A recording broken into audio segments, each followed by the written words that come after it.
Go. Chapter 6. Going home to New York.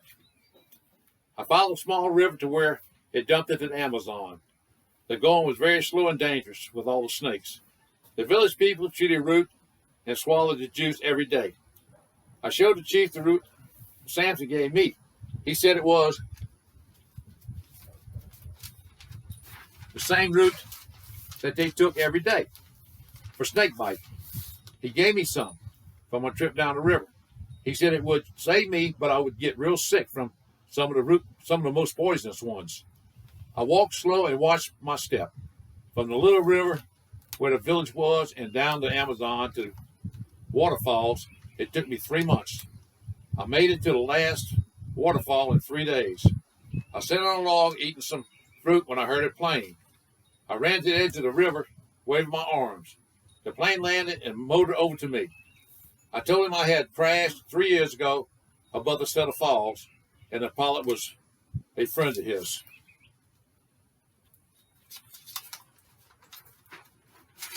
I said a limb came through the windshield and killed him.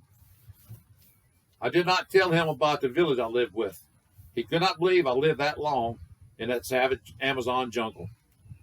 I stayed at the fishing village till he came back from dropping off his fishing clients at the airport.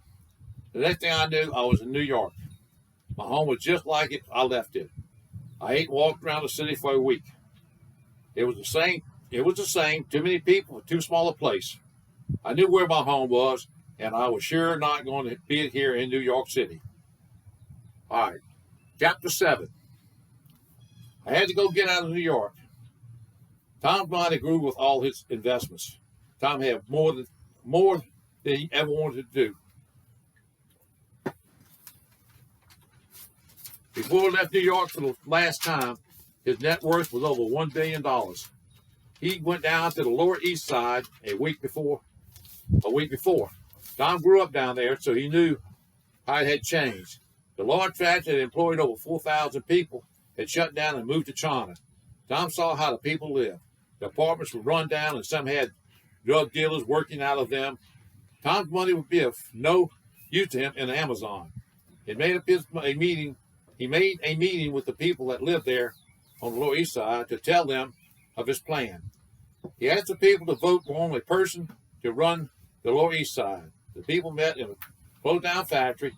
Tom explained that he had bought the plant.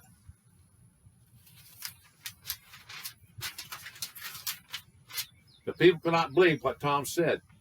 It would take all his money to do what he had planned. He told them the plant would make their own brand of stoves and refrigerators and deep freezers. The name would be Eastside Appliances. Everyone would be put to work, and the lazy ones that did not want to work and the drug dealers had to leave Eastside. As Tom looked at the people, all he saw was smiles on their faces, and they were cheering. The man that was voted on to run the East Side was the plant manager when the plant was running.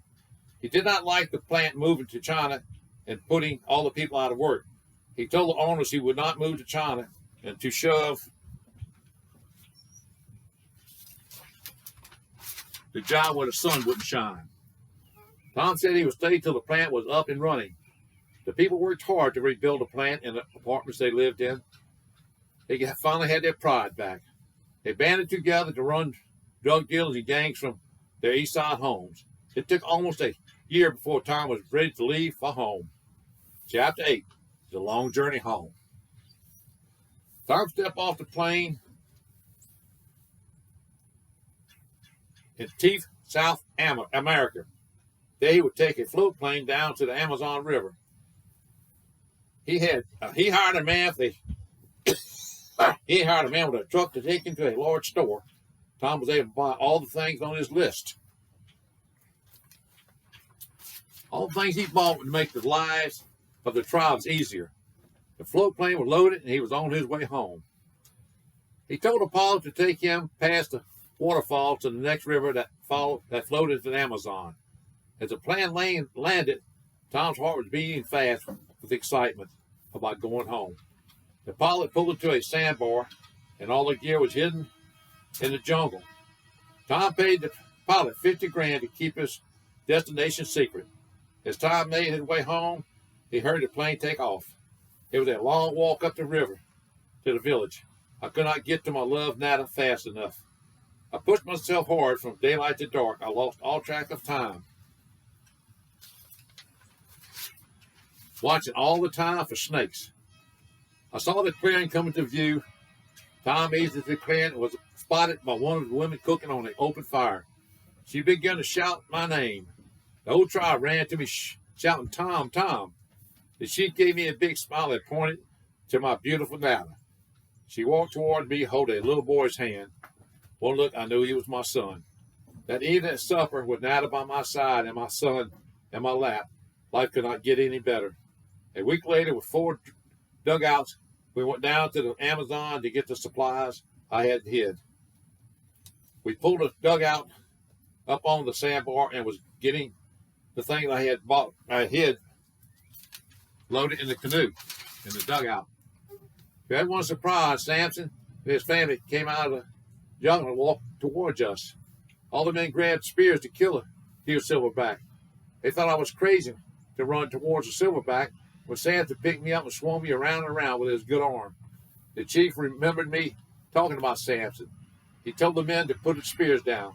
Samson and his family spent the night on the sandbar with us, and with the dugout loaded, we left Samson and his family waving goodbye. As we paddled upstream, I knew the rest of my life with Nada and my son would be great. I looked up to the sky, the evening sky, and gave thanks to God for giving me a home I loved. The end. That's it, folks. I got a little bit longer book I wrote quite a few years back that I'm probably going to start doing after this one. And it'll take me a while to do it, but I hope y'all enjoy this. I really enjoyed writing it, and everybody have a great day.